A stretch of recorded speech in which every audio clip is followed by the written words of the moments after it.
ስለራሳቸው ምንም ሳያስቀሩ የሚናገሩ ሰዎች በመጨረሻም ይጸጸታሉ። የሚናገሩትንም ባለመምረጣቸው ዋጋ ሲከፍሉ ይገኛሉ። ምን ለማን ይነገራል የሚለው ትልቁና ቁልፉ ጥያቄ ነው። አንዳንድ ሰዎች የልብ የሚሉትን ሰው ሲያገኙ ወዳጅነታቸውን በመተማመን ሁሉን ነገር ለዛ ላመኑት ሰው ይናገራሉ።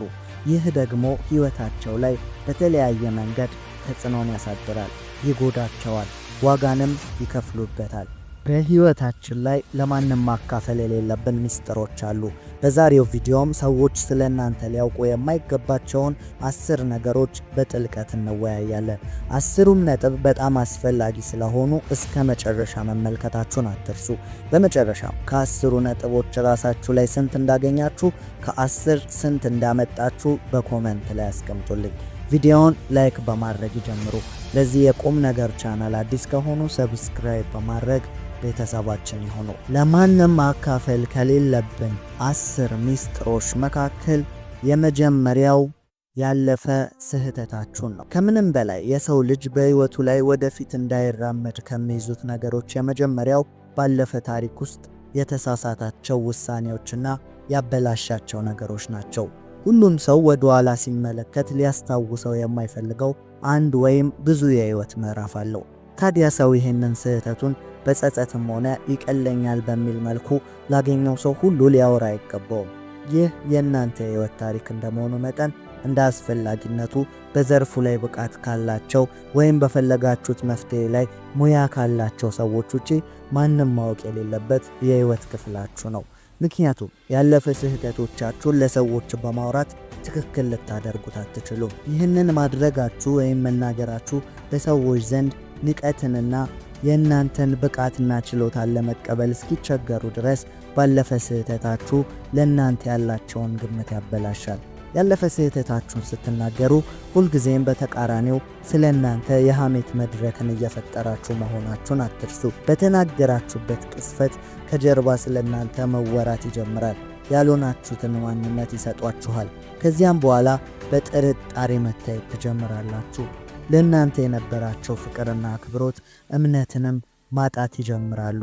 ከዚያም ለምታደርጓቸው ነገሮች ሁሉ የአሁን ስራችሁን ከበፊት ማንነታችሁና ታሪካችሁ ጋር እያነጻጸሩ መተቸት ይጀምራሉ። ትንሹ ጥፋታችሁን፣ ስህተታችሁን ሁሉ ከዚያኛው ማንነታችሁና ታሪካችሁ ጋር በመደባለቅ እንደ ትልቅ ጥፋት መታየት ይጀምራል። ምናልባትም ከፍ ካለ መገለልና መድሎንም ልትቀበሉ ትችላላችሁ። ከምንም በላይ እናንተን ተገዢ ያደርጋችኋል። ይህንን ለተናገራችሁት ሰው ሁሉ ማጎብደድ ትጀምራላችሁ። የሕይወታችሁን ሪሞት ትሰጧቸዋላችሁ። ይህንን ሚስጥር ስታጋሩ በፍቅርም ሆነ በይሉኝታ መልክ ሰዎች የሚፈልጉትን ነገር እናንተን ለማስደረግ እንደ ማስገደጃ ይጠቀሙታል። ፍላጎታችሁን ይነጥቋችኋል። ከዛም በኋላ ለመግባባት እንኳን ቢፈጠር ከዛ ካመናችሁት ወዳጅ መለየት ይከብዳቸዋል። ሳታውቁት የዛ ግንኙነት ፈላጊ ተለማማጭ ሆናችሁ ራሳችሁን ታገኛላችሁ። ስለዚህ ብዙ የሕይወት ውጣ ውረድ ውስጥ ከመግባታችሁ በፊት ያለፈ ስህተታችሁን ለሰዎች አታጋሩ። ምናልባትም አንዳንዴ ነገሩ ያለፈና በእናንተ ላይ ተጽዕኖ የማይፈጥር ሆኖ ሲገኝ ለማስተማር ከእናንተ ውድቀት እንዲማሩ ልትናገሩ ትችላላችሁ። ይህም የመንፈስና የስሜት ጥንካሬ ላይ ስትደርሱ የሚደረግ ነው። ሲደረግም ለማንም መናገር የምትችሉትና በማንም ፊት በራስ መተማመናችሁን የማይነጥቅ ሆኖ ሲገኝ ብቻ ነው። ነገር ግን ያለፈ ስህተታችሁን ለጓደኛም ሆነ ለምታምኑት ሰው ለብቻ አትናገሩ። ሁለተኛ፣ የወደፊት እቅዳችሁን። የሰው ልጅ ወደፊትን በአይነ ህሊናው የመሳል ከፍተኛ አቅም አለው። ይሄ ኢማጂኔሽን ደግሞ ወደ እቅድና ወደፊት ላይ ብዙ እንድታስቡ ያደርጋል። ያም በውስጣችሁ ልዩ ስሜትን ይፈጥራል። በዛ ጊዜ ተናገሩ የሚል ስሜትን በውስጣችሁ ይፈጥራል። ስለዚህ በአጭሩ የሰው ልጅ አዲስ ሐሳብንና የወደፊት እቅዱን ለሰዎች የመናገር ጥልቅ ፍላጎት ያድርበታል። ይህ ግን ሁለት ጉዳት አለው። አንድ አእምሮአችን የሚጠቀመው ዘዴ ሲሆን፣ ሁለተኛው ደግሞ ሰዎች ጋር በመድረሱ የሚፈጥረው ስሜት ነው። አንደኛ አእምሮአችን የሚጠቀመው ስሜት ስንል አእምሮ በተደረገና ሊደረግ ባለ ነገር መካከል የሚለየው በሚሰማን የእርካታ ስሜት ብቻ መሆኑ ነው። ያ ማለት ነገሩ ከመደረጉ በፊት ያንን የእርካታ ስሜት ካገኘ ነው ነገሩ እንደተደረገ የመቁጠር ባህሪ ያለው። ይህም ለዛ ነገር የሚያሳድረው ግፊትና ኃይል እየቀነሰ ይመጣል። በዚህም ምክንያት ያቀድነውን ሳናደርግ እንቀራለን። ሰው እቅዱን፣ የወደፊት ዓላማውን ለሰዎች በቃል ሲናገር የእፎይታ የእርካታ ስሜት ይሰማዋል። እንዲናገርም የሚያስገድደው ኢነርጂ ለዚሁ ነው። ስለዚህ በተናገረበት ቅስፈት ከውስጡ ውጥረት ያርፋል፣ እፎይታንም ያገኛል። ያኔ አይምሮ ነገሩ እንደተደረገና እንደሆነ መቁጠር ይጀምራል። ስለዚህ ለዛ ተግባር ያወጣ የነበረውን ኢነርጂ፣ ኃይልና ግፊት ይቀንሳል ወይም ያቆማል። ብዙዎቻችን በዚህ ምክንያት የምንፈልገውን ነገር ሳናደርግ ቀርተን እናውቃለን። እናቅዳለን፣ አንፈጽመውም። ምክንያቱም ለሰዎች በመናገራችን ምክንያት ኢነርጂ ስላወጣን ነው። ስለዚህ እቅዳችንን ለሰዎች መናገር የሌለብን አንደኛው ምክንያት ይሄ ነው። ሁለተኛው ደግሞ በመናገራችን ምክንያት በነገርነው ሰው ላይ የምናሳድረው ስሜት ነው። ሰው ምንም ያህል ጥሩና መልካም ቢሆን ራሱን ግን ማወዳደሩ የማይቀር ነው። ይህ ማለት በምትነግሯቸው ነገር ሊያበረታቷችሁ፣ ሊያደንቋችሁ ይችላሉ። በተቃራኒው ግን በውስጣቸው የበታችነት ስሜትን፣ ራሳቸውን ማወዳደርን ይጀምራሉ። ይህ አውቀውም ይሁን ሳያውቁ ቅናት ሊፈጠር ይችላል። ሁሉንም ግን አያጠቃልልም። ነገር ግን ቅናት የሚፈጠርባቸው ሰዎች በተለያየ መንገድ ለእናንተ መንገድ መሳካት እንቅፋት ይሆናሉ። እምነትና ቃል ኃይል አላቸው። ይህ ማለት እነዚያ ሰዎች በእናንተ ላይ የቅናትና እንዳይሳካላችሁ የሚያደርግን ቃል ካወጡ ወይም እንደማይሳካላችሁ ሊያምኑ ይችላሉ። ይህ በተዘዋዋሪ ሁሉ ነገር ኢነርጂ በሆነበት ዓለም ውስጥ እናንተ ጋር በማይታወቅ መንገድ ተጽዕኖ መፍጠሩ የማይቀር ነው። የእነርሱ የእናንተን ውድቀት መመኘት፣ መፎካከር፣ አንዳንዴም ብሎ ሐሳቦቹን መስረቅ ድረስ የሚደርስ ትልቅ ውጣ ውረድ አለው። ስለዚህ የእነሱ ኢነርጂ የእናንተን ተነሳሽነት ሊያጠፋው ይችላል። አንዳንዴም አይሆንም፣ አይሳካም የመሳሰሉ ተስፋ አስቆራጭ ሁኔታ ስር ሊከታችሁ ይችላል። ስለዚህ መቼም ቢሆን የወደፊት እቅዳችሁን ዝም ብላችሁ አትናገሩ። በልባችሁ ስር መያዝና ማቆየትን ተለማመዱ። ሶስተኛ ስለ ቤተሰባችሁ ነው። ምናልባት በቤተሰብ ውስጥ እየኖራችሁ ይሆናል፣ ወይም የራሳችሁ ቤተሰብን መስረታችሁ ይሆናል። በሁለቱም መንገድ ግን የቤተሰብን ገመና ለውጭ ሰው አሳልፋችሁ አትስጡ። በቤተሰብ ጉዳይ የተከሰተው ማንኛውም ነገር የሚመለከተው ቤተሰባችሁን ብቻ ነው። ይህ የሚከሰተው እናንተ ቤት ብቻ አይደለም። በሁሉም ቤት ቤተሰብ የሚያልፍበት የራሱ ችግር አለ። ትንንሽ ጭቅጭቅና ትንንሽ ክርክሮች ይከሰታሉ። አለመስማማትም ሆነ አንዳንዴ ደግሞ መቋጫ የሌለው አለመግባባት ይኖራል። ነገር ግን በዚህ ጊዜ ክፍተት መፍጠር የለባችሁም። ለማንም ሰው ዳኝነት፣ ጓደኛንም ሆነ ሌላ አካልን በቤተሰባችሁ ጉዳይ አታስገቡ። ትልቁ መርከብ በትንሽ ቀዳዳ አብዝቶ በገባው ውሃ ምክንያት ሊሰጥም ይችላል። አንዳንዴም ከጸብና ከክርክርም ውጪ ቤተሰብ የሚያልፍበትን ሌላ የገንዘብ፣ የህመም ወይም የተለያዩ ችግሮችን አሳልፋችሁ አትስጡ። ከማንም ጋር አትወያዩበት። ቤተሰባችሁን አደጋ ላይ አትጣሉ። ቤተሰባችሁ በእናንተ ምክንያት ድክመቱ ታውቆ ሀፍረትና መሸማቀቅ ውስጥ ሊገባ አይገባም። ይህንን ስታረጉ ደግሞ መጀመሪያውኑ የቤተሰቡ ሚስጥር የእናንተም ጭምር ስለሆነ ነው። ነገር ግን የእናንተ ብቻ አይደለም። ስለዚህ መናገር እንኳን ቢያስፈልግ የቤተሰቡ የግል ፍላጎት ከግምት ውስጥ ገብቶ በውይይት የሚፈቀድ ነገር መሆኑን አትርሱ። ካለዚያ እንደ ራሳችሁ ብቻ ሚስጥር በየቦታው ከዘራችሁት ለጠላት ሰፊ በርን ትከፍታላችሁ። የቤተሰባችሁን ደህንነት አደጋ ላይ ትጥላላችሁ። ስለዚህ የእናንተን ቤትና ጓዳ ማንም ሰው ማወቅ አይኖርበትም። ይሄ የግል ጉዳያችሁ ስለሆነ። ተጨማሪም ለእናንተ ቅርብና ታማኝ ሰው ከቤተሰባችሁ በላይ ቅርብ የሚሆን የለም። ሊረዳችሁም ሆነ ሊረዷችሁ ቤተሰባችሁ ከእናንተ ጋር ናቸው። ስለዚህ መፍትሄን ፍለጋ ሌላ የሚጎዳችሁን ነገር አታድርጉ፣ አታውሩ። ይህንን ምስጢር መጠበቅ የእናንተን ኃላፊነት የመጠበቅ ብቃትም ያሳያል።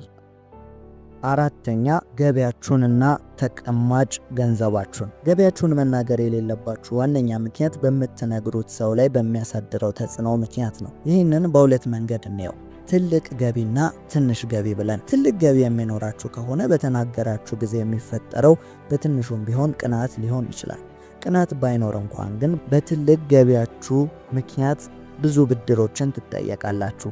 ሳይኖራችሁ እንኳን ማበደር ቢያቅታችሁ ገቢያችሁን በመናገራችሁ ምክንያት አትታመኑም። ከዛም ብሶ ብታበድሩ እንኳን ለእናንተ ለመመለስ ዝግጁ አይሆኑም። እሱ ምን አጣ ዝም ብሎ ነው እንጂ በሚል ብድራችሁን ላለመመለስ በዛም ምክንያት ግንኙነት እስከ መበላሸት ድረስ ይደርሳል። አንዳንዴም ብሬን ስጡኝ ስትሉ ይህ ሁሉ እያገኘ ብለው ልክ እንደ ስስታምና ስግብግብ ይቆጥሯችኋል። በተመሳሳይ መልኩ ደግሞ ዝቅተኛ ገቢ ካላችሁ ለንቀትና ለዘለፋ መጋለጣችሁ የማይቀር ነው። በምትመሩት ቤተሰብ ላይም ስጋትን ትፈጥራላችሁ። ከምንም በላይ በነገራቿቸው ሰዎች ዘንድ ለእናንተ የነበራቸው ቦታና ክብር ይቀንሳል። በእናንተም ላይ ማሾፍና መቀለድን ይጀምራሉ።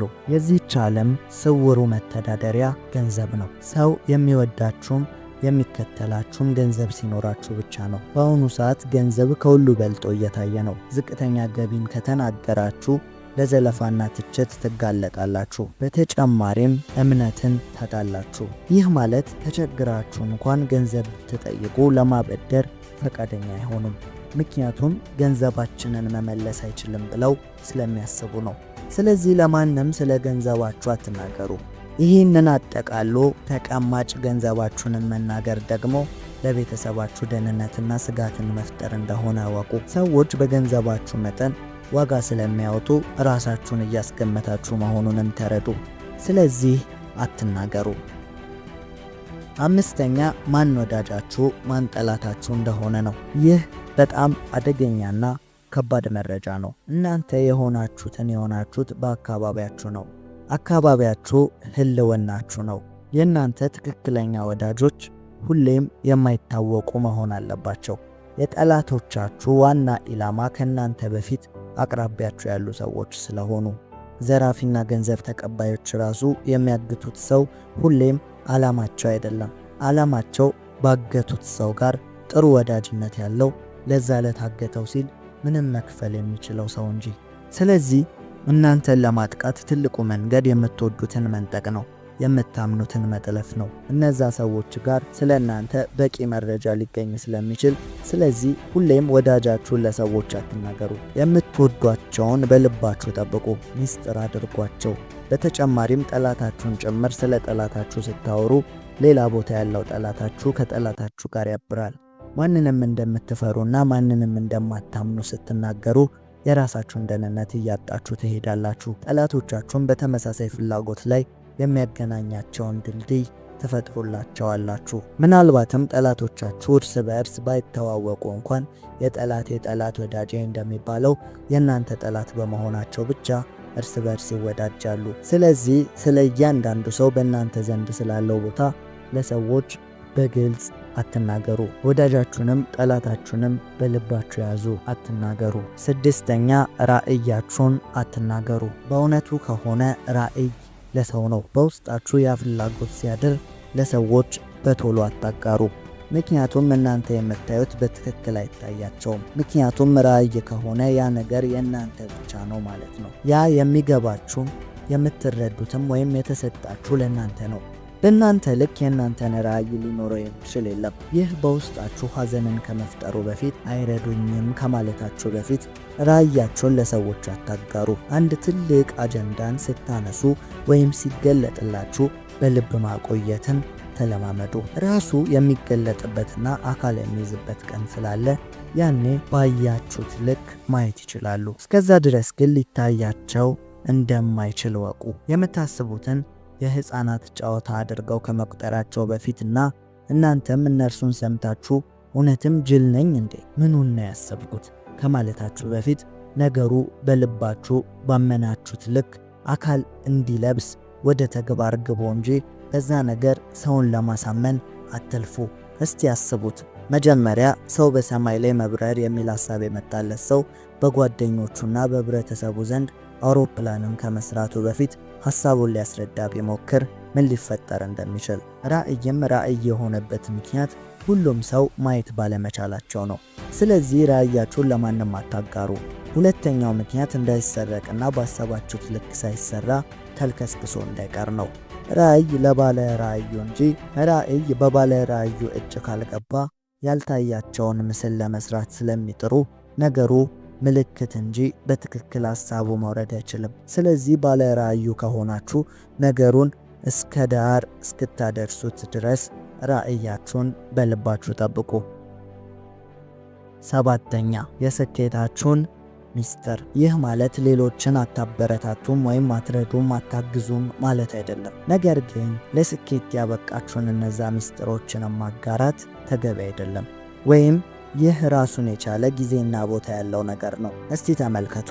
የትኛውም ሀብታም፣ የትኛውም ስኬታማ ሰው አንድ በአንድ ሁሉን ነገር አይዘረዝርም። ምክንያቱም እነርሱ ስኬታማ የሆኑት ሌሎቹ ያንን ስለማያውቁ ነው። አንዳንዴ እንደ ስኬቱ ሚስጥርና ይዘት የሚነገሩ የስኬት ሚስጥሮች ቢኖሩም፣ ነገር ግን በአብዛኛው የቢዝነስና የሥራ ፈጠራ ስኬቶች ሚስጥራቸው መጠበቅ ይኖርበታል። በአንድ እውነተኛ ታሪክ ላስረዳችሁ። አንድ ሰው በዩኒቨርሲቲ ውስጥ ገንዘብ ይቸግረውና ቢዝነስ ለመስራት ያስባል። ከዚያም ከብዙ ሐሳብ ውጣ ውረድ በኋላ አንድ ሐሳብ ላይ ይደርሳል። ያም ሐሳብ እርሱ ለራስ ምታት የሚሸጥ ቀለል ያለ መድኃኒትን ጎን ለጎን ለእግር ሽታም ጥሩ እንደሆነ ከአንድ ሰው የሰማ ጊዜ ነው። ከዛም በቀጣዩ ያንን መድኃኒት ገዝቶ ኤክስፐሪመንት ሲያደርግ እውነት ሆኖ አገኘው። ቀጣዩ ስራው ግን ያንን የራስ ምታት መድኃኒት እየገዛ እየፈጨ በሌላ ላስቲክ ማሸግ ነበር። ይህም የስኬት ሚስጥርን መደበቅ ይባላል። ከዛም ይህ ሰው ለእግር ሽታ መድኃኒት እያለ ከፋርማሲ 5 እና 10 ብር የገዛውን መድኃኒት በ50 እና በ100 ብር በትምህርት ቤት ውስጥ ማከፋፈል ጀመረ። ይህ ሰው ያንን ስራ ሰርቶ የሚፈልገውን ገንዘብ አግኝቶ ከዛ ስራ ለቆ እስኪወጣ ድረስ መድኃኒቱ በምን እንደሚያመጣው ለማንም አልተናገረም ነበር። ይህ ማለት ነው ስኬታማ የሆናችሁበትን ሚስጥር መጠበቅ ማለት። ይህ ሰው ስኬታማ የሆነበትን ሚስጥር መጠበቅ በመቻሉ እንጂ መድኃኒቱ ቀላልና የትም ፋርማሲ የሚገኝ ነበር። ስለዚህ ቅድም እንዳልኩት እንደ ስኬቱ አይነትና ይዘት ቢለያይም፣ ነገር ግን የስኬታችሁን ሚስጥር ተንትናችሁ ለማንም አትናገሩ። 8ኛ ችግሮቻችሁን ወይም ድክመቶቻችሁን። ይህ ለብዙዎች እንዴት ሊያስብል የሚችል ሊሆን ይችላል። እውነታው ግን ለችግር መፍትሄ የሚገኘው ከማንም ጋር በመነጋገር ሳይሆን በዛ ጉዳይ ላይ ከሰለጠነና ሙያ ካለው ሰው ጋር በመሆን ነው። በእርግጥ ችግርን ማካፈል ሸክም እንዲቀልልን ሊያደርግ ይችላል። ነገር ግን በዛው ልክ ችግሮቻችንንም ሊያወሳስበው ይችላል። ምክንያቱም 70% የሚሆነው ሰው በትክክል ችግራችሁን ሲሰሙ ይደሰታሉ። 20% የሚሆኑት ሰዎች ደግሞ ከነገራችኋቸው በኋላ ስለዛ ጉዳይ አያስቡም። ከመስማት ባለፈ ምንም እርዳታ አይሰጧችሁም። 10%ቱ ሰዎች ብቻ ይጨነቃሉ። ነገር ግን ይጨነቃሉ እንጂ መፍትሄንም ከነርሱ ለማግኘት እድሉ የጠበበ ነው። ተጨነቁ ማለት መፍትሄ አገኙ ማለት ስላልሆነ። ስለዚህ ለችግራችሁ ፕሮፌሽናል መፍትሄን ፈልጉ። ያ ማለት ለበሽታ ከሆነ ሐኪም፣ ለቢዝነስ ክስረት ከሆነ የቢዝነስ አማካሪ፣ በህግ ጉዳይ ከሆነ ጠበቃን፣ ለአእምሮ ጭንቀት ከሆነ ደግሞ የስነ ልቦናን አማካሪ ቢሆን ይመረጣል። ስለዚህ በየትኛውም ሁኔታ ውስጥ ችግራችሁን ለሰዎች አታጋሩ። ሁልጊዜም ለሰዎች ስትናገሩ እናንተ የሚመስላችሁ ሁሉም ሰው የእናንተን ጭንቀት የሚጨነቅና ስሜታችሁ የሚገባው ነው። ነገር ግን ይህንን ስታደርጉ ሁሉም ማለት ባንችልም አብዛኛው ሰው እናንተን እንደ ደካማ፣ ከእርሱ እንዳነሳችሁ ይቆጥራችኋል። ይህንን በማድረጋችሁ ምክንያት ማንም ህመማችሁን አይካፈልም። የእነርሱ የሳቅ ምንጭና የቡና መጠጫ ከመሆኑ ውጪ አንዳንዴ ደግሞ ችግራችሁን የምትነግሩት ሰው ጠላታችሁ ሆኖ ሊገኝ ይችላል። ስለዚህ ያንን ክፍተት ተጠቅሞ ለራሱ ጨዋታ ማሸነፊያ አድርጎ ሊጠቀማችሁ ይችላል። ስለዚህ ችግራችሁን ለማንም አትናገሩ። 9ኛ ጥንካሬያችሁን ነው። ጥንካሬያችሁን መናገር የሌለባችሁ ያ የእናንተ ቁልፍ ስለሆነ ነው። የጥንካሬያችሁን ምንጭ አትናገሩ፣ ጥንካሬያችሁን አሳዩ እንጂ። ምክንያቱም ጥንካሬያችሁ ምንጭ አለው። ማንም ጠንካራ ሰው ደግሞ የሚጥለው ሌላ ነገር አለው። የመጽሐፍ ቅዱሱ ሳምሶን ጠንካራ ሰው ነበር፣ ጥንካሬውም ይታይ ነበር። ነገር ግን ጥንካሬው በፀጉሩ እንደሆነ በተናገረ ጊዜ ያኔ ጥንካሬውን ተነጠቀ። ስለዚህ የጥንካሬያችሁን ምንጭ ወይም ጥንካሬያችሁን አትናገሩ፣ ምክንያቱም ጠላቶቻችሁ በተመሳሳይ እናንተን ለመጥለፍ ስለሚያሴሩ ነው። 10ኛ ስለ ሰው አትናገሩ። ይህ በተለምዶ ሐሜት የምንለው ነው። እናንተ መታማትን አትወዱም፣ ስለ እናንተም እንዲወራባችሁ አትፈልጉም። ታዲያ ለምን ስለ ሌላ ሰው ታወራላችሁ? ግድግዳን ስትገፉት በተመሳሳይ ፎርስ እናንተን ይገፋችኋል። ያም አክሽን ሪያክሽን ፎርስ ይባላል። ሕይወትም እንደዚህ ነው። እናንተ ስለ ሌላ ሐሜት ላይ በተሳተፋችሁ ቁጥር ስለናንተም የሚወራው ወሬ አድማሱ እየሰፋ ይሄዳል። ምድር ላይ ያወጣችሁት ኢነርጂ ውጤቱን ታገኙታላችሁ። ጊዜያችሁን ስለ ሰው በማውራት አታጥፉ። ጓደኛ ሲታማ ለኔ ብለህ ስማ እንደሚባለው እናንተ ስታሙ የሚሰሟችሁ ሰዎች ነገ እነርሱንም እንደምታሟቸው ማሰባቸው አይቀርም ወይም መገመታቸው አይቀርም። ደግሞም ልክ ናቸው። ስለዚህ ሐሜትን፣ ስለ ሰው ማውራትን አቁሙ። ምንም አይነት የሰው ስህተትን በሌላ ሰው ፊት አጋፍጣችሁ አትስጡ። የሰው ገመናን፣ ሚስጥርን የመሸከም ትከሻችሁን አስፉ። ያኔ እናንተ በሰዎች ዘንድ ጥሩ ተአማኒነትና ተወዳጅነት ይኖራችኋል። ስለዚህ በምንም ሁኔታ ስለ ሰው አታውሩ።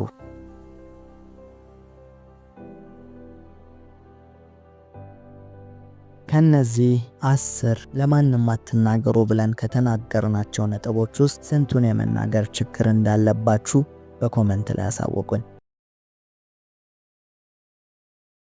ብዙ ጊዜ ሰዎች ራሳቸውን ለማስከበር ረጅም ርቀት ሲጓዙ ትመለከታላችሁ።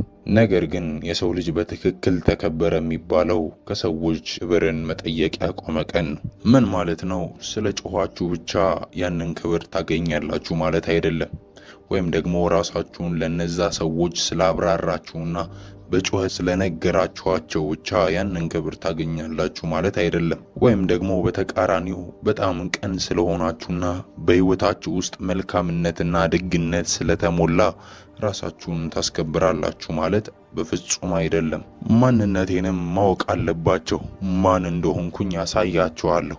ወይም ደግሞ ስለ ራሳችሁ ማንነት በመናገር ራሳችሁን አስከብራለሁ ብላችሁ የምታስቡ ከሆነ እርሱም እዚህ ዓለም ላይ በፍጹም አይሰራም። ነገር ግን የሰው ልጅ የምርም እናንተን እያከበራችሁ የሚመጣው እናንተን ተመልክቶ ከዚህ ሰው ጋር ምንም አይነት ጸብ አልፈልግም ወይም ደግሞ ከዚህ ሰው ጋር ምንም አይነት የማያግባባኝ ነገር የለም ብሎ ሲያስብ ብቻ ነው። ምን ማለት ነው? የእናንተ መገኘት ወይም ያንተ መገኘት በዛ ቦታ ላይ ትልቅ ቫልዩ ሲኖረው ነው። አየህ፣ አንተ ምንም ሳታወራ ማንነት ስላንተ ያወራል። አየህ፣ አንተ ምንም ሳትናገር የራስ የሆነ ማንነት እስከዛሬ ያካበትከው ማንነት ስላንተ መናገር ይጀምራል። ያኔ አንተን ሰዎች ሲያዩ ሳይወድ በግዳቸው አንተን ማክበር ይፈልጋሉ። ለአንተ ቦታ መስጠት ይጀምራሉ። ካንተ ጋራ ምንም አይነት ግብግብ ውስጥ መግባት አይፈልጉም። ምክንያቱም አንተ ማንነት ላይ ስትሰራ ያንተ ማንነት ስላንተ በደንብ ስለሚያወራ። አንድ ጸሐፊ እንዲህ ብሎ በአንድ ወቅት ተናገረ። ቅንነታችሁ በሰው ዘንድ እንዲያስከብራችሁ አያደርጋል፣ ይልቁንም ምን ያህል ድረስ መታገስ እንዳለባችሁ ይፈትኗችኋል። ቅንነታችሁ በሰው ፊት ሲታይ ወደ መናቅና እንደማትችሉ ወደ መቆጠር ትገባላችሁ። እናንተ በመልካምነት ያለፋችሁትን ችግር ወይም ደግሞ እናንተ ከደግነታችሁ የተነሳ ያለፋችሁትን ችግር ሰዎች አድቫንቴጅ ይዙባችኋል። እናንተን በመልካምነታችሁ ያንን ነገር ስታልፉት፣ እነዛ ሰዎች ግን በህይወታችሁ አድቫንቴጅ ለመያዝ ይሞክራሉ። በዚህ ክፍተታችሁ ምክንያት ሊጠቀሙባችሁና ለራሳቸው ጥቅም ሊሰሩባችሁ ይፈልጋሉ። ለዚህ ነው ለሰዎች ሙሉ በሙሉ መልካም ወይም ደግ ወይም ደግሞ ቅን መሆን የማያስፈልገው። አየህ፣ ሰዎች አንተ በጣም መልካም ወይም ደግሞ በጣም ደግ መሆንን ሲመለከቱ አንተ ላይ መጠቀም ይፈልጋሉ። የራሳቸውን ጥቅም ባንተ ባህሪና ባንተ መልካምነት ተመስርተው ራሳቸውን ለመጥቀም ይሞክራሉ። ከዛም ከተጠቀሙባችሁና ከሰሩባችሁ ወይም ራሳቸውን ከጠቀሙ በኋላ እንደማይፈልጓችሁ ይነግሯችኋል። ከዛም በኋላ በምንም መልኩ አትጠቅሟቸውም።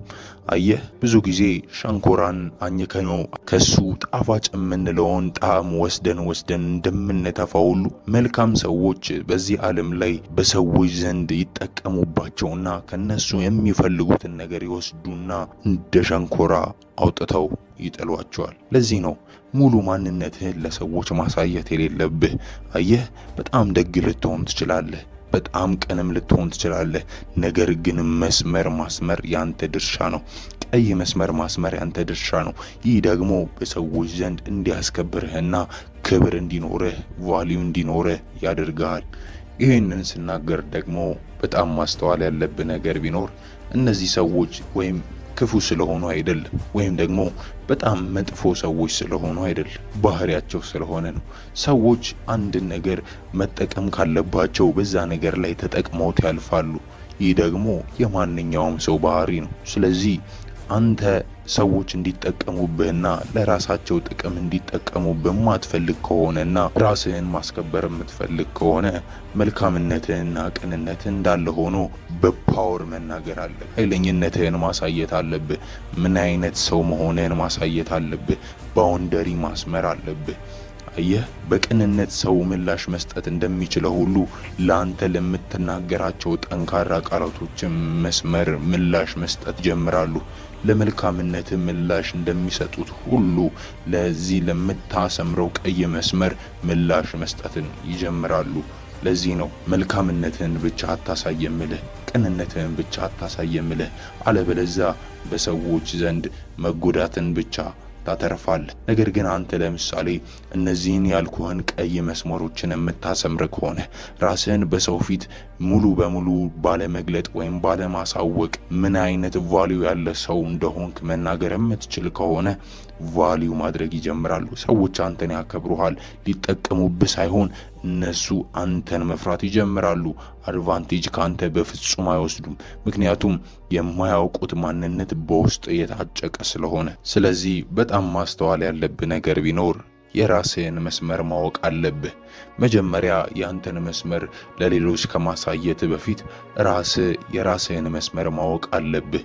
ምን ያህል ነው ሰዎች አንተን መቅረብ ያለባቸው? ምን ያህል ነው ካንተ ጋራ ማውራት ያለባቸው? እስከ ምን ጥግ ድረስ ነው ካንተ ጋራ መቀላለድና መጫወት የሚችሉት? ስለዚህ አንተ ያንተን መስመር ሌሎች ከማወቃቸው በፊት የራስህን መስመር ራስህ ማወቅ አለብህ። እስከ ምን ድረስ ነው አንተ ለሰዎች አቬሌብል የምትሆነው? እስከ ምን ድረስ ነው አንተ ለሰዎች የምትስቅላቸው? እስከ ምን ድረስ ነው ሰዎች ካንተ ጋራ ጊዜ የሚያሳልፉት? እነዚህ ነገሮች መጀመሪያ ለሰዎች ከማሳወቅ በፊት ራስህ ማወቅ ይኖርብሃል። አየህ፣ የራሳችሁን ወይም የራስህን መስመር በምታሰምርበት ጊዜ ወይም ለሰዎች ኮንፈርት ላይሰጥ ይችላል፣ ለሰዎች በጣም ማይመቻቸው ሊሆን ይችላል። ነገር ግን አንተ ራስህ የራስህን መስመር በምታሰምርበት ጊዜ በዛ መስመርና በዛ ገደብ በምትመራበት ጊዜ ሰዎች ስላንተ ምንም ይበሉ ምንም ላንተ አይመለከትም። ምክንያቱም አንተ እየኖርክ ያለኸው የሰዎችን መስመር ወይም የሰዎችን ህይወት ሳይሆን የራስህን ህይወት ነው። ስለዚህ ሰዎች ስላንተ ስለሚሉት ነገር መጨነቅ የለብህም። ጀስት ማድረግ ያለብህ ነገር ቢኖር አንተ ለራስህ ባሰመርከው የህይወት መስመር ብቻ ላይ መጓዝ ብቻ ነው። ምክንያቱም ሰዎችን የሚሉህን የምትሰማ ከሆነ ሰዎች ማውራታቸውን አያቆሙም። ሰዎች ጀጅ ማድረጋቸውን አያቆሙም። ምክንያቱም ሰዎች አንተ ላይ መጠቀም ይፈልጋሉ፣ ካንተ አድቫንቴጅ መውሰድ ይፈልጋሉ። ስለዚህ የማይፈልጉትን መስመር በምታሰምር ጊዜ፣ ገደብን በምታብጅ ጊዜ ሰዎች ማውራታቸውን አያቆሙም። ምክንያቱም አንተን ተጠቅመው ወይም ካንተ መልካም ነገር ወስደው መጨረሻ ላይ ሊጥለው መሆኑን መዘንጋት የለብህም። ስለዚህ የራሴ የምትለው መስመርና ገደብን አብጅ። ከዛ በዛ ባወጣኸው መስመርና ባወጣኸው ገደብ መሰረት ተመራ። ስለ ሰዎች ሪስፖንድ ምንም አያገባህም። ምክንያቱም ሰዎች ማውራታቸውን በፍጹም አያቆሙም። አየህ፣ በሰዎች ዘንድ ሊያስከብር የሚችል ነገር ቢኖር ሰዎች ስለሚሰጡ ምላሽ ወይም ስለሚነግሩ ነገር ሳይሆን አንተ ባሰመርከው መስመር በዛ መንገድ ብቻ በመሄድ መጽናትህ ነው። ምን ማለት ነው? ሰዎች ብዙ ነገር ሊሉ ይችላሉ። ሰዎች ስላንተ ስላሰመርከው መስመር ስለገደብከው ገደብ ብዙ ነገሮችን ሊያወሩብህ ይችላሉ። ሰዎች ምን አሉ ምን አላሉ አይመለከትህም። ማድረግ ያለብህ ነገር ባወጣኸው ገደብና ባሰመርከው መስመር መሰረት ህይወትህን መምራትና መብራት ብቻ ነው። አየህ፣ እነዚህን ነገሮች በህይወትህ ሰዎች ሲያዩ ማክበር ይጀምራሉ። ምክንያቱም ለሰዎች ግድ አይሰጥህም። ምክንያቱም አንተ እነሱ ስለሚለፈልፉት ነገር ምንም ሴንስ አይሰጥህም። አንተ የምትኖረው እነሱ ባሰመሩልህ መስመር ሳይሆን አንተ ራስህ ለራስህ ባሰመርከው መስመር እንጂ። ስለዚህ ይህ ደግሞ አንተን ከልክ በላይ ያስከብራል። ይህ ደግሞ አንተን በሰዎች መሃል ክቡር እንድትሆን ያደርግሃል። ክብርን ማግኘት ትጀምራለህ። ያከብሩሃል። ካንተ ጋራ እንደፈልጉ አይሆኑም። ካንተ ጋራ ሲሆኑ አንተን መስመር ያከብራሉ። የአንተን ገደብ ያስተውሉታል። ስለዚህ ለአንተ ቫልዩ መስጠት ይጀምራሉ። ስለዚህ ማድረግ ያለብህ ነገር እደግመዋለሁ፣ የራስህን መስመር ብቻ አስምረ በራስህ መስመር ተመራ። አሁንም እደግመዋለሁ፣ የራስህን መስመር ብቻ አስምረ በራስህ መስመር ብቻ ተመራ። ሰዎች ስለሚሉ ነገር ምንም አያገባህም። ሌላው በሰዎች ዘንድ ሊያስከብርህ ከሚችል ነገር አንዱ መስመር ስታሰምር ወይም ለህይወትህ አቅጣጫን ስትሰጥ ከምን አንጻር ነው አቅጣጫ የምትሰጠው? ከምን አንጻር ነው ይህንን ያልኩህን የህይወትን ገደብ የምትገድበው? ምን ማለት ነው? አንድ ሰው የህይወቱን ገደብ ሲገድብ ወይም ደግሞ የህይወቱን መስመር ሲያሰምር ከሰዎች አንጻር ሊሆን ይችላል፣ ከቤተሰቦቹ አንጻር ሊሆን ይችላል፣ ከጓደኞቹ አንጻር ሊሆን ይችላል። ነገር ግን ይህ በሰዎች ዘንድ በፍጹም ሊያስከብራቸው አይችልም። ነገር ግን ለራስህ ህይወት በምታሰምርበት ጊዜ፣ ለራስህ መንገድን በምታበጅበት ጊዜ በጣም ማድረግ ያለብህ ነገር ቢኖር የምታሰምረው መስመር ከህልም ጋርና ከዕቅድ ጋር ሊሄድ ይገባል። ምን ማለት ነው? የአንተ ህልም ወይም ደግሞ አንተ ወደፊት ምን መሆን እንደምትፈልግ ታስባለህ። ከዛ ጋር አላይን የሚሆንን ነገር መስመርን ታብጃለህ። አዎ ሰዎች ላይቀበሉት ይችላሉ። አዎ ሰዎች ላይመቻቸው ይችላል። በዙሪያ ያሉ ሰዎች አንተን ምንድን ነው የምትሰራው ሊሉ ይችላሉ። ምን አይነት ነገር ነው የምታደርገው ሊሉ ይችላሉ። ላይመቻቸው ይችላል። አንተ ግን ማሰብ ያለብህ አዎ ሰዎች አይመቻቸውም፣ አዎ ቤተሰቦች አይመቻቸውም። ነገር ግን ወደፊትህ ወይም ደግሞ ፊውቸርህ ላይ አንተን ወደምትፈልገው መንገድ የሚወስድ ማንኛውም ውሳኔዎችን መወሰን ይኖርብሃል። አለበለዛ የሰዎችንና የቤተሰቦችን፣ የጓደኞችን፣ የአስተማሪዎችን፣ የተለያዩ ሰዎችን ከነሱ አንጻር ገደብን የምታበጅ ከሆነ የተመሳሳይ የሆነ ህይወትን መኖር ትጀምራለህ። ነገር ግን አንተ ከህልም ጋር ወይም ደግሞ አንተ መሆን ከምትፈልገው ነገር ጋር አላይን የሆነ መስመርን የምታበጅ ከሆነ፣ ገደብን የምትሰራ ከሆነ፣ በሰዎች ፊት ማትሰጥ ከሆነ አየህ የምታሰምረው መስመር ከህልም ጋር እኩል ስለሆነ ያንን ህልም ወደ ራስህ ታፋጥነዋለህ። ያንን መሆን የምትፈልገውን ነገር ወደ ራስህ ታቀርበዋለህ።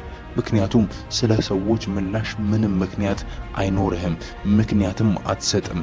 ያንተ ዓላማ ያንን ህልምህን ማሳካትና ማሳካት ብቻ ነው። ስለዚህ ሰዎች ላያከብሩ ይችላሉ። ስለዚህ የሰዎች ምላሽ ጥሩ ላይሆን ይችላል። በዙሪያ ያሉ ሰዎች ሊንቁ ይችላሉ። ነገር ግን በጣም ሊያስከብርህ የሚችለው ነገር ዛሬ ላያከብሩ ይችላሉ። አዎ ዛሬ በጣም ሊስቁብህ ይችላሉ። አዎ ዛሬ እንደ ጅል ልትታይ ትችላለህ። ነገር ግን በስተመጨረሻ በዛ የህይወት መስመር በተጓዝክ ጊዜ፣ ህልምህን በሆንከው ጊዜ ለአንተ ቆመው ማጨብጨብ ይጀምራሉ። ለአንተ ቆመው ክብርን መስጠት ይጀምራሉ። አየህ የክብር ጉዳይ የግዴታ ዛሬ መሆን የለበትም። የክብር ጉዳይ የግዴታ አሁን ማክበር የለባቸውም። ወደፊት ግን ያንተን ማንነት፣ እውነተኛውን ማንነት ወደፊት ማየት ሲጀምሩ፣ ለምን ያንን መስመር እንዳሰመርክ ማወቅ ሲጀምሩ፣ ለምን እነሱን አቮይድ ማድረግ እንዳደረግ ማወቅ ሲጀምሩ ለአንተ ተነስተው ማጨብጨብ ይጀምራሉ። ምን አይነት ብስል የሆንክ ሰው እንደሆንክ ማወቅ ይጀምራሉ። ያከብሩሃል። አየህ የግዴታ ዛሬ አንተን ሊያከብሩ አይገባም። ነገ ግን የግዴታቸው አንተን ያከብሩሃል። በዚህ የክብር ጉዳይ ላይ በጣም ብዙ ሰዎች ሲሳሳቱ የምንመለከተው ጉዳይ፣ ሰዎችን በሚመለከቱበት ጊዜ የተቀደሙና የተበለጡ ያህል ይሰማቸዋል። ምን ማለት ነው? በራሳቸው ፕላንና በራሳቸው መንገድ እየሄዱ ሳለ ሰዎችን በሚመለከቱበት ጊዜ የተቀደሙና የተበለጡ ወይም ደግሞ ራሳቸውን ያላስከበሩ ይመስላቸዋል። ያኔ ለራሳቸው ያሰመሩት መስመር ወይም ለራሳቸው የገደቡት የነበረው ገደብን ትተው ከሰዎች ጋር ለመለጠፍ ይሞክራሉ። ምክንያቱም የተበለጡና የተሸነፉ ያህል ይሰማቸዋል። በዚህም ምክንያት ከሰዎች ኋላ እየተጎተቱ በራሳቸው እጅ ራሳቸውን ያስንቃሉ። ይሄ በፍጹም ራስን ለማስከበር የሚሆን መንገድ አይደለም። ቅድም እንዳልኩ ነው። ማድረግ ያለብህ ነገር ቢኖር ሰዎች በለጡ አልበለጡ፣ ቀደሙ አልቀደሙ፣ ባሰመርከው የህይወት መስመር ብቻ ተመራ። ያኔ ህይወት ራሱ በስተመጨረሻ መክፈል ይጀምራል። ሰዎች ጋር ራስህን ማነጻጸር የለብህም። ከሰዎች ጋር ራስህን በደረጃ ላይ ማስቀመጥ የለብህም። እንደዛ የምታደርግ ከሆነ በጣም ብዙ ያለፉ ሰዎች አሉ፣ በጣም ብዙ የቀደሙ ሰዎች አሉ፣ በጣም ብዙ ጭራሽ ላትደርስባቸው የምትችላቸው ሰዎች ሊኖሩ ይችላሉ። ነገር ግን ያ ማለት አንተ ማደግ የለብህም ማለት አይደለም። ያ ማለት አንተ መከበር የለብህም ማለት አይደለም። ስለዚህ እነሱን ተዋቸው። እነሱ ይደጉ፣ እነሱ ያውሩ፣ እነሱ ይሳቁ፣ እነሱ ይጨምሩ፣ ችግር የለም። ዋናው ግን አንተ መቀየር አለብህ። አንተ መለወጥ አለብህ። ለዚህ ደግሞ ብቸኛው መንገድ በራስህ ባሰመርከው መስመር ብቻ ተመራ። ያ መስመር ደግሞ ከላይ እንደተባባልነው ከህልም ጋርና ከእቅድ ጋር ሊሄድ መሆን አለበት። ህልምህን መደገፍ ሊሆን ይገባል። ዓላማህን መደገፍ ይኖርበታል። ይህ የምታሰምረው መስመር አንተን ወደፊት ላይ የሚያስከበረህና በሰዎች ፊት ቫልዩ የሚያሰጥ ሊሆን ይገባል። በዚህ መስመር ስትመራ ከሰዎች ዘንድ ምንም አይነት ሪስፖንድ ሳትወስድ ባሰመርከው መስመር በታማኝነት በምትመራበት ጊዜ ሰዎች ያንተን ዴዲኬሽን እና ኮንሲስተንሲ ማየት ይጀምራሉ። ያኔ ማክበር ይጀምራሉ። ስለዚህ በፍጹም ሰዎችን እንዳትመለከት፣ በፍጹም የተቀደምክ ያህል እንዳይሰማ። አንተ በራስህ መስመር አንድ እርምጃ እየተራመድክ ከሆነ አንተ ለራስህ አንደኛ ነህ። አንተ አንድ እርምጃን ተራምደሃል። የለውጥን መንገድ ጀምረሃል። ራስን የማስከበርን መንገድ ጀምረሃል። ለራስህ ክብርን መስጠት ጀምረሃል። ለራስህ ክብር በምትሰጥበት ጊዜ ሰዎች አንተን አለማክበር በፍጹም አይችሉም። ሌላው ትልቁ ስህተት ደግሞ ራስህን ለማስከበር ለሰዎች ብዙ የህይወትን ሚስጥሮችን መናገር። ይሄ በጣም የሚስተዋል ችግር ነው። አስተውለ ከሆነ ሰዎች ራሳቸውን ለማስከበር ሲሉ መናገር የሌለባቸውን የህይወታቸውን ትልቁን ሚስጥር ይናገራሉ። ማውራት የሌለባቸውን ትልቁን የህይወታቸውን ሚስጥር ማውራት ይጀምራሉ። ያሰመሩትን ገደብ ወይም ደግሞ ለሰዎች መናገር የሌለባቸውን ጉዳይ ወይም ሚስጥር ይተነፍሱታል። ይህ ደግሞ ራሳቸውን ከማስከበር ይልቅ ለሰዎች ያላቸውን ቫልዩ እንዲቀንስ ያደርገዋል። የእነዚህ ሰዎች ትልቁ ፍርሃት ደግሞ ሰዎች ይቀየሙኛል፣ ሰዎች ምን ይሉኛል፣ ወይም ሰዎች ባይቀበሉኝስ የሚል ምክንያት ስለሆነ እያንዳንዱን ነገር ዝርግፍ አድርገው በመናገር ይጀምሩታል። ይፈራሉ። ቢቀየሙኝስ ብለው ይነግራሉ። ከዚያም ማስረዳት የማይጠበቅባቸውና መናገር የማይጠበቅባቸውን የህይወታቸውን ሚስጥር መናገር ይጀምራሉ። ይህ ደግሞ ሳይፈልጉ በግዳቸው በራሳቸው እጅ ራሳቸውን ያስንቁታል። ስለዚህ ሐሳቤን ስጠቀልለው ምን ማድረግ አለብህ? በጣም በመጀመሪያ ደረጃ ማድረግ ያለብህ ነገር የራስህን መስመር ከህልምህና ከግብህ አንጻር አስምር፣ ገደብን አበጅ። ሁለተኛ ነገር ደግሞ ማድረግ ያለብህን ነገር ባዛ ባሰመርከው መስመር በታማኝነት ተመራ። ሶስተኛ ስለ ሰዎች ስላለ ምላሽ በፍጹም እንዳትጨነቅ። ሰዎች ለሚሰጡ ምላሽ በፍጹም እንዳትጨነቅ። እነዚህን ሶስት ዋና ነገሮችን የምታደርግ ከሆነ ከጊዜ ሂደት በኋላ ራስህን በሰዎች ፊት አክብረኸው ታገኘዋለህ። በጊዜ ሂደት በኋላ ሰዎች ላንተ ሲያጨበጭቡ ማየት ትጀምራለህ። በዛሬ ቪዲዮ እንደተጠቀማችሁ አልጠራጠርም። ለዚህ የቁም ነገር ቻናል አዲስ ከሆኑ ሰብስክራይብ በማድረግ ቤተሰባችን ይሁኑ። ቪዲዮ ለብዙ ሰው እንዲደርስ ላይክ በማድረግ ይተባበሩን። እናመሰግናለን።